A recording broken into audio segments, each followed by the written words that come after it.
like that. Now, here's what I'm going to read some of what Barkley said, and I'm also going to read some of what Stephen A. said. Do me a favor, hit the thumbs up button, share, subscribe button. What's up on Instagram? My Instagram is The Real Boyce Watkins. If you haven't followed me on Instagram, feel free to do that. We have a lot of intelligent conversations there. And basically, it says here in the New York Post that Charles Barkley made it known that he's very disappointed in some of the reactions to the Brooklyn Nets hiring Steve Nash. Nash being named the Nets head coach Thursday was a surprise, with pundits pointing to his lack of experience. ESPN analyst Stephen A. Smith chose to portray the hire as a case of white privilege, pointing out to a number of black candidates, including former interim coach Jacques Vaughn, who were passed over. Barkley, it appeared, directly called Smith out, but he did not hold back, and he did not hold back. I'm very disappointed in some of the guys on television today talking about white privilege. Very disappointed. He says they're like, well, this doesn't happen to black guys. He said, and I'm like, it happened to Doc Rivers. It happened to Jason Kidd. It happened to Derek Fisher. 9 of the 16 coaches hired without any previous experience since 1978 to 79 are black. Wow. That's really interesting. And what do you guys think? I don't know. I mean, I think that's pretty heavy that 9 out of 16 coaches hired without any previous experience are black. That don't sound like white privilege to me. That just sounds like they didn't do their homework and didn't look at the data, because I don't know how to defend that. I mean, don't get me wrong. I'm all for all black everything. I'm all for black people getting everything that we want, everything we deserve, and then some. But, one hire is one hire. It's not 1,000 hires. And he says, when you have a responsibility, especially when you have to talk about something as serious as race, you can't be full of crap. He said, you have to be honest and fair. And he says, Steve Nash is a great player. And a good dude, but I was disappointed in some of these guys. I was like, dude, black guys have done this before. Now, do we need more black coaches in the NBA? Yes. Do we need more black coaches in college football? Yes. Do we need more black coaches in pro football? Yes. Thursday, let's see, Smith asserted on First Take that this does not happen for a black man. On Friday's edition of the show, he did not back down in the face of criticism. He said, quote, let's see, those hires were for teams that were tanking. Yeah, but you know what? If I get a chance to get hired in the NBA, I'm going to take that job, because the NBA pays pretty well. And I don't feel sorry for anybody that gets a good job in the NBA. I just don't. There's just so much money. Let me see here. What's the total salaries of NBA players? I'd like to see how much the NBA pays out per year in total NBA salaries. And I'm making this point for a reason. Let me see here. The average salary of an NBA player is $7.7 million. So let's see, how many players are there in the NBA? Let's see here. How many players are in the NBA? The NBA has 450 players. So let's do some quick math right quick. Let's do some quick math. All right, so there's 450 players. They all get, let's round down. Let's use a more pessimistic number. Let's say it's 7 million a year. So what's 45 times 7? 5, 3. Okay, carry the 3, 28, 31. So what's that? Is that, wow, hold on, 450 players, each get 7 million apiece. So that's what, 300? Wait, is that 300? No, that's not 300. I'm doing the math wrong. Is that $3.1 billion? Is that right? 450 players. Do the math for me. I'm really stupid right now. So 450 players getting 7 million each. Yeah. Wow. It's like the number was so big. I was just making sure that I said it right. So here's what I want you to kind of process right quick, right? I'm not going to sit here and tell you whether Barkley's right or Stephen A is right. Honestly, if 9 out of 16 players hired with no experience were black, you can't say it's white privilege. You just can't say that, because there are black guys hired with no experience more often than there are white guys. That's fair. That's fine. That's what it is. Right. So I'm going to have to go with what Barkley said on this, not because I like Barkley and agree with everything he says, but because he's right. And Stephen A might be wrong on this. And I think it's kind of weird that Stephen A suddenly talking about white privilege, because he was a guy that used to always resist, really getting too black, because I've seen ESPN kind of beat him down quite a bit. But here's the bigger point. The bigger point is that it's fascinating to me that we expect to be treated fairly and equally when that ain't your league. When that league was not started by black people, it's not owned by black people. I don't think, maybe some of the teams, I think there's 1 or 2 NBA owners. I don't know how many there are. I got to do my research on it. I know Michael Jordan owns at least part of a team. Let me see here. How many black NBA owners are there? Let me see. How many black people are in the NBA? Let's see. Okay, so 74% of the players are black. How many teams are owned by black players? Let's see. In a league of 30 teams, there are 3 minority owners. Well, you know, you got to be dangerous. You got to be careful with that word minority. The 3 owners are Sacramento Kings, Vivek Ranadive. He don't sound black. That don't sound like a. Tell me, is that a black name? Milwaukee Bucks, Mark Lazary, and Michael Jordan, who owns the Charlotte Hornets. So I don't think. Let me look up this Vivek person. Vivek. No, he's not black. He's looks like he's from India. So he's like a Kamala Harris. So if you think Kamala Harris is black, then maybe you think he's black too. Even though Kamala is part Jamaican, so Jamaican is black. Not African American, but it's black. Whatever. Anyway, here's the deal. You know, when you don't own something, you're not going to get the same treatment as the person who owns that shit. It just doesn't work like life does not work that way. We're the only people who really think that you can let your oppressor be the owner and they're going to treat you the same as they would treat an owner. That's just not how the world works, you know. And here's what I see that's really fascinating is that the NBA, I don't have any complaints about the NBA. I feel like the NBA treats its workers pretty well. You know, it treats black people pretty well. You know, you come to the NBA, you sign these $100 million deals. Maybe you're worth $200 million, but who gives a shit? You're making $100 million. You're doing pretty well. You can build with $100 million. I know people that are building with $100. I know people out here building with $5,000. If they can build with $5,000 or somebody can go try to build a school with $8,000, then you can build with $100 million. You just got to have the right mindset. And so when NBA players are paid a collective $3 billion a year, which just, I mean, that number is so big, it's hard for me to like really say it because I'm like, wait, hold on, that doesn't sound right. That's too big. $3 billion a year. You can create a league with $3 billion a year. You know, why can't you? And maybe all that isn't black money. We know this, right? But then you throw in endorsements and everything else. The black man is pulling in $2.5 to $3 billion a year every year, you know, from these organizations and from these leagues. And the thing I can tell you, and this is me putting on my finance professor hat, because, you know, that's where my PhD's at. I understand, I have insights that some people don't have.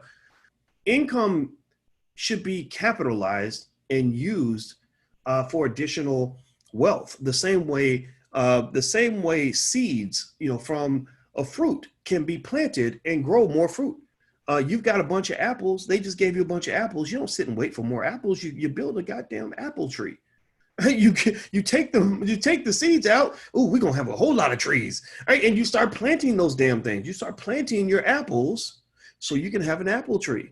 So we got $3.1 billion worth of apple seeds and apples, and some of us are just sitting around eating apples. And then we get mad when they don't give us all the apples or they don't give us more apples. I need more apples. If you don't give me more apples, I'm going to starve to death. You know, it's funny. I really just find, honestly, I just almost get a kick out of hearing about NBA players living paycheck to paycheck or Hollywood actors that have been in $100 million movies who need their next job. That's like people who just keep getting apples and they keep eating apples. And never once do they stop and say, you know, I need to plant some seeds.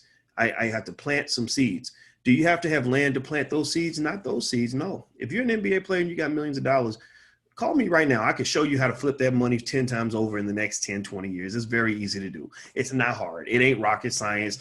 You don't have to go to college to get a degree in it. It's just not that hard to do. Because there are families that do this where nobody in the family even goes to college because they consider going to college something that workers do. There are wealthy families where they say, why would you go to college unless you're going there for fun or you're going there to learn art and literature and things that have nothing to do with money. Maybe you're doing that because money is no longer a factor for you, but going to college is not something that they do in order to make money. They can actually take the wealth they have and build off of that. Now, what is my cut? I don't even, honestly, I'm just joking. If you really want financial advice, go to a financial advisor. Don't come to me. I don't even want to do stuff like that. Honestly. I just want to make a point.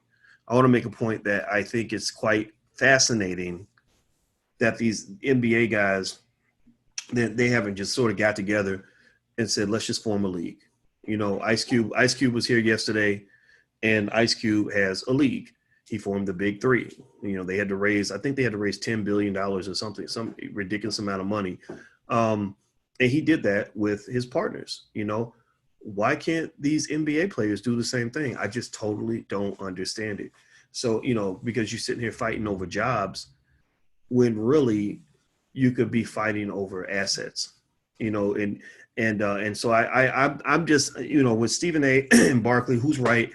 Is it white privilege? It probably is, because whoever owns the organization is going to be the one who's making the rules. So if you want to get away from white privilege, then get away from white owned organizations.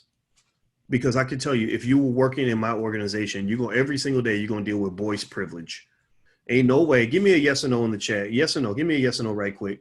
How many of you, if you were running a company with your family and people came to work for you, how many of you would give your family privilege? How many of you would put your family's resume at the top of the pile? How many of you would take care of black people before you take care of anybody else? Give me a yes or no. Yes or no. Would you, you know, say, you know what, they black, I'm down for black people. I'm B1 all day. I'm gonna make sure I give the brother a shot. How many of you would actually implement some type of black privilege in your business? You know, I'm just keeping it 100, keeping it real here. This whole equality, kumbaya, treat everybody the same crap, that ain't real. That's a fairy tale. That's a Disney movie they've been feeding you since you were little, and y'all watch that damn thing so many times that you really think it's real. You think that's how the real world works. The real world does not work that way. The real world works like this. People who own the organization have privilege.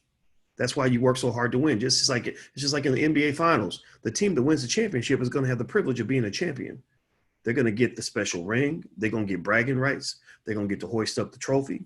They might get all the girls, right? They're going to get all the respect. They're going to get into the Hall of Fame. And if you are a loser and you did not win, you will not be treated like a winner. And so in this society, in this world, and this ain't even really about capitalism, this is about life. There are winners and there are losers. If you go to the animal kingdom, there are animals that are winners and there are animals that are losers. There are those that are strong and those that are weak. And the women tend to want to mate with the animals that win. They don't want to mate with the animals that lose. That's what nobody tells a female lion who she's supposed to want to mate with. Nobody tells her. She didn't go to college. She didn't go to Spelman or Barnard or something and take a women's studies class on what type of man is right for her. She just wants to mate with the winner. She's like, you're the winner, you're the loser. Okay, so y'all got in a fight. He kicked your ass. And also there was food and he got the food, but you didn't.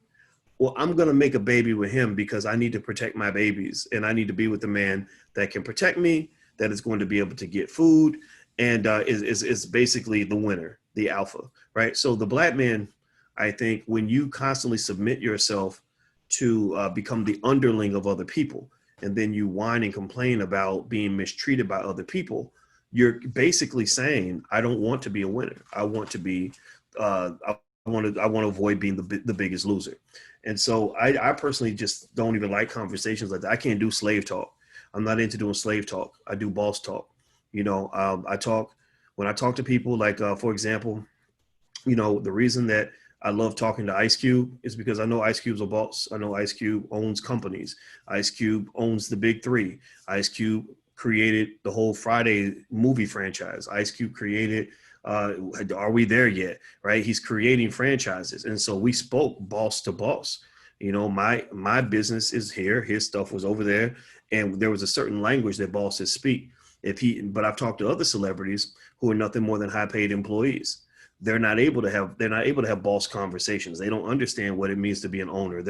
They'll talk all day about, well, you know, they don't treat me right and that ain't fair and they don't like me. I don't think they like black people, you know. And I'm gonna just tell you, like, when I talk to certain people, there's no discussion whatsoever about whether or not somebody likes you.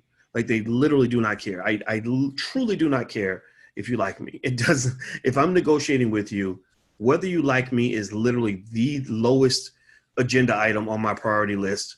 In fact, if we walk away from the table, the negotiating table, and you still really like me, and we've been negotiating and I'm fighting on behalf of my people, I'm really going to wonder if I did a good job, right? Because there's no way you can take something from somebody and battle with somebody and win something that's worth winning and have the person be happy with what you did. So I think black people have to get away from this whole do white people like us thing.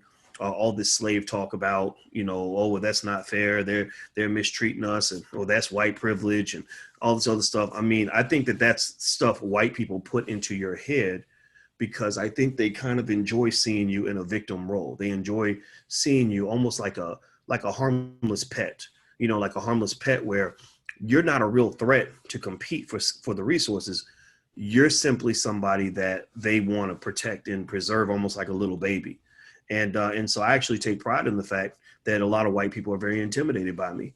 I meet white people, they don't know what to do with me. They don't understand why I don't care if they like me or not. I could sit down with somebody who's damn near a Klansman, and I don't care. I don't care if you like me or not. I'll laugh with you, whatever, because how you feel about me is not going to affect what I do with my life. It's not going to affect how I feel about myself. I don't need your approval. He doesn't need my approval. Give me a yes or no. How many of you think white people sit around wondering if black people like them? How many of you think white people that are about to do important billion-dollar business deals are a little bit hesitant to do the deal because they think that a black person said something mean to them? Like, how many of you think that white people sit around and slow down their progress? I'm talking about the winners. I'm talking about the winners in their culture, the ones who are really doing things, getting things done. When Elon Musk is running a $100 billion company, does he sit around and wonder what black people think about him? Will he disrupt his entire day so he can get on the internet and tweet about all the black people that have said mean things to white people, right? No, he doesn't. He doesn't give a shit. He doesn't care. And so equality to me means that you don't care what I think about you. I don't care what you think about me. Are we going to be useful to each other, or are we just going to go our separate ways? Either way, I'm fine with that, but they're not your damn babysitters. So my belief is I think we should get away from this, white privilege talk, this white supremacist behind every clothes, underneath every box of Cheerios, there's a white supremacist. Yeah, they're white supremacists. Okay, they're racist. Biden's racist, Trump's racist. Now get over it. If you're going to pick a candidate, pick the one that's going to represent your interests. If you're not going to pick a candidate, don't pick a candidate. But get back to handling your business. Stop sitting around obsessing over whether or not you think Donald Trump likes black people or not, or whether you think Joe Biden likes black people or not. They don't like black people. Biden doesn't like black. He locked up 100,000 Negroes. What makes you think he likes black people? What makes you think that Joe Biden is your savior? If he's your best bet, if he's your greatest hope, if he's your great white hope to make black America better, I truly feel sorry for you. I really do. If you really believe Joe Biden is the guy that's going to dismantle systematic racism, I feel so sorry for you because you clearly have not read and seen the effects of the Joe Biden, Bill Clinton crime bill. If you think Donald Trump is the guy, if you're telling me about black liberation and all roads lead back to Trump and how great Trump is for black people, you clearly don't understand America. You don't understand Trump. Trump is a guy he might do business with you if he respects you and thinks that you're a worthy adversary, but he don't like nobody. He ain't got no friends. He's just got people that are useful to him and those who are not useful to him. That's all Trump has. White friends, black friends, no. He's hated equally by everybody. So I just don't get this whole, I'm going to vote for somebody because I believe that they like me. It just doesn't make any sense to me. It's just something I can't relate to. So I think at the end of the day, going back full circle to the conversation we started about white privilege and the hiring of Steve Nash by the Brooklyn Nets, if you don't own the Brooklyn Nets, then go own a team and hire who you want. Stop complaining about who they chose to hire for that job. Let them hire whoever the hell they want. Do you think he'll do better with Kamala? I don't care. I don't know. I just really don't. I pay attention to things that I think are really going to make a difference. I don't think this is going to make a difference. I think that in this election, I think that we're simply choosing the best pimp. That's it. We're a pack of hoes who have a really mean pimp named Donald Trump, and another pimp came along and said, I'm going to help you. If you support me, I'm going to go and I'm going to kill your pimp. And then I'll be your pimp and I'm going to treat you right. Look, bitch, I'm going to buy you some fur coats, and I'm gonna get you some Gucci, and I'm gonna treat you well. I'm gonna treat you better than him, and you're gonna be happy, with me as your pimp. And I'm just the one who says, look, I'm not a hoe, I'm not a hooker, I'm not looking for a better pimp. I'm looking to be free, and I think that's that's the language I speak. I want to be a free black man. I want to be a builder. I want to be a winner, and I don't do slave talk. So slave talk means if you tell, for example, with voting, slave talk is when you start telling me who to vote for. I'm not a slave. Slavery ended. It's not your choice who I'm going to vote for. That's my choice. Slave talk is, when we're spending all our time worried about how white people treat us when we go work for their companies. I don't do that. I say, well, if they're not treating you well, then why can't we go start a business? Right? That's the talk I like. Slave talk is whether or not somebody likes you or not. I hear that they don't like black people. I hear they're racist. So what? That ain't gonna stop you from getting what you want. The world ain't gonna like you. In fact, the better you are at what you do, the more haters you're gonna have.